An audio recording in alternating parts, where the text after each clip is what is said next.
الحمد لله رب العالمين والعاقبة للمتقين والصلاة والسلام على سيد الأنبياء وخاتم المرسلين اللهم صل وسلم على نبينا محمد صلى الله عليه وسلم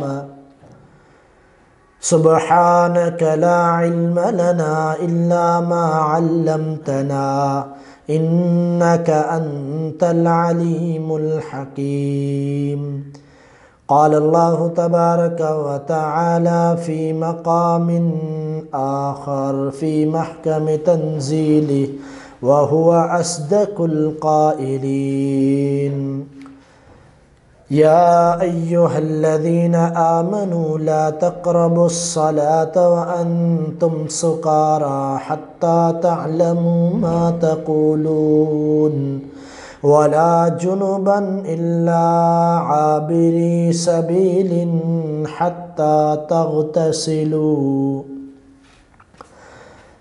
عزیز ساتھیو، الحمدللہ اللہ جی توفیق سے اج اساں ایمان جو ٹیوں جز بیان کنداسی، ٹیوں حصو، ٹیوں شعبو غسل الجنابتی، جنابت جو غسل، یعنی ایک شخص جنوبی آ، ایک شخص تے غسل واجب تھی ویو آ، ہاں ان کے غسل کرنو آ، ایو ایمان جو حصو آ. جو غسل نتھو کرے وہ شخص مومن نتھو تھی سگے. صحیح نبی علیہ السلام جی سیرت میں جو غسل جو طریقو آ، وہ طریقو یہ آ تا اللہ کے رسول صلی اللہ علیہ وسلم کا سیدہ عائشہ صدیقہ رضی اللہ تعالیٰ عنہ بیان تھی کرے، صحیح مسلم جی روایت آ. فرمائی تو نبی علیہ السلام غسل جو طریقو چھا بدایو؟ پاڻ فرمایا سب کا پہری ہتھ دھوئڻا، ان کا پوئے پنجی شرمگاہ کے دھوئنو آ، یعنی جیکے بھی غسل میں جیکے مادے وغیرہ یا جیکے بھی نجاست جے جسم تے جیکا لگل آ ان کے صاف کرنو آ، ان کے دھوئنو آ. ان کا پوئے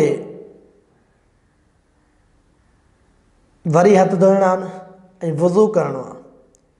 जीअं वुज़ू नमाज़ जे लाइ थींदो आहे सवाइ पेरनि जे, पेर न धोइबा, ख़ाली वुज़ू मुकमल कबो, पेर छॾे ॾिबा.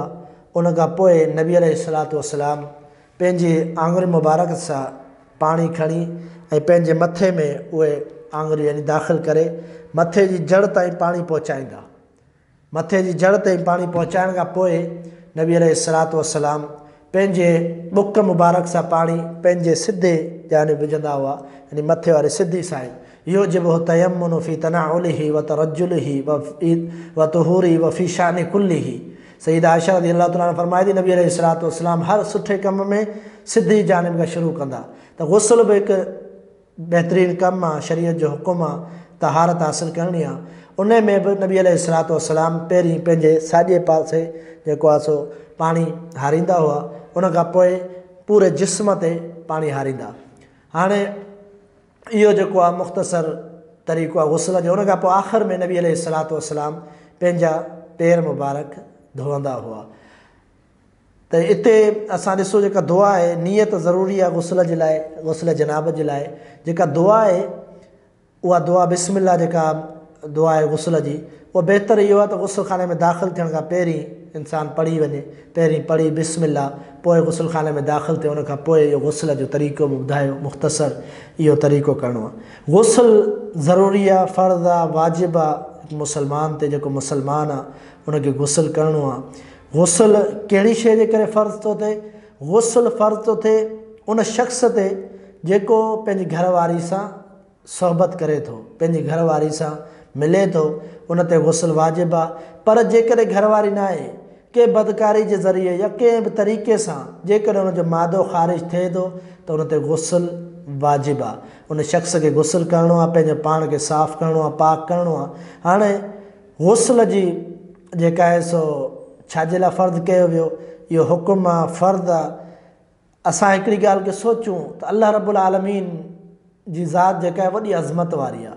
रब्बुल आलमीन जो इहो जेको आहे उनजे लाइक़ु ई न आहे, ला यलीको अल्लाह जे लाइक़ु न आहे जो अल्लाह जेको आहे सो इहो अल्लाह रब्बुल आलमीन कंदो हुजे, इहो फ़ेल अल्लाह जो हुजे। इन करे इंसानु इहो फ़ेल करे थो, इंसान जी फितरत में आहे।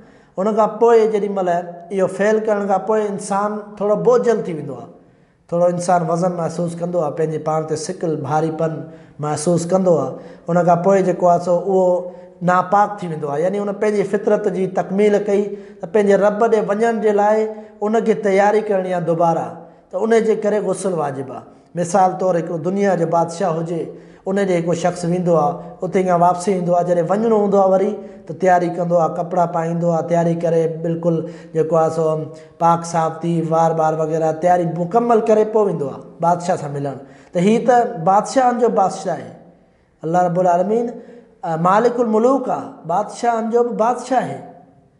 उन मालिक जे साम्हूं मिलण जे लाइ गुस्ल ज़रूरी आहे, हिनखे फ़र्ज़ु करार ॾिनो वियो आहे। हाणे इहो गुस्ल करे जेॾी महिल माण्हू गुस्ल करण खां पोइ उन ते पोइ क़ुर पढ़ी सघे थो, अल्लाह जो ज़िक्र बि करे सघे थो, उन खां अलावा नमाज़ बि नथो पढ़ी सघे जेसीं ताईं उन ते गुस्ल वाजिबु आहे। अल्लाह रब्बुल आलमीन जो फ़रमान आहे, या अय्युहल्लज़ीना आमनू ला तक़रबुस्सलात व अंतुम सुकारा हत्ता तअलमू मा तक़ूलून वला जुनुबन इल्ला आबिरी सबीलिन हत्ता तग़तसिलू। फरमाई शराब ऐं नशे जी हालत में बि नमाज़ में न वञो, नमाज़ जे वेझो न वञो, मस्जिद में न वञो, ऐं जुनबी हालत में बि जेकॾहिं तव्हां ते गुस्ल वाजिबु आहे उन हालत में मस्जिद जे वेझो न वञो, हत्ता तग़तसिलू, हत्ता की तव्हां गुस्ल करे छॾियो। गुस्ल करण खां पोइ पाक साफ़ थी वियो, पोइ नमाज़ पढ़ी सघिजे थी, ज़िक्र अज़कार करे सघजनि था। औरत जो जेको मामलो आहे गुस्ल जो, उहो ई साॻियो आहे, औरत जे लाइ उहो ई तरीक़ो आहे। उन जे लाइ ज़रूरी न आहे जो वार जा जेके पोयां जेके वार ठहियल हूंदा आहिनि औरत जा, उनखे खोलण जी ज़रूरत वारनि खे कान्हे, पर जेकॾहिं उनजो हैज़ जो गुस्ल आहे, यानी हैज़ जो गुस्ल आहे, उनजो जेको 7 ॾींहं औरत सां मामिलो हूंदो आहे महीने में, उहो ख़ासि अयाम जेके उन खां पोइ जेको गुस्ल कंदी ऐं निफ़ास खां पोइ जेको गुस्ल कंदी, उन गुस्ल में जेको आहे सो उनखे वार खोलणा पवंदा, मुकमल वार खोले पोइ गुस्ल करणो पवंदो। बाक़ी तरीक़ो उहो ई आहे जेको मर्दनि जे लाइ तरीक़ो आहे गुस्ल जो।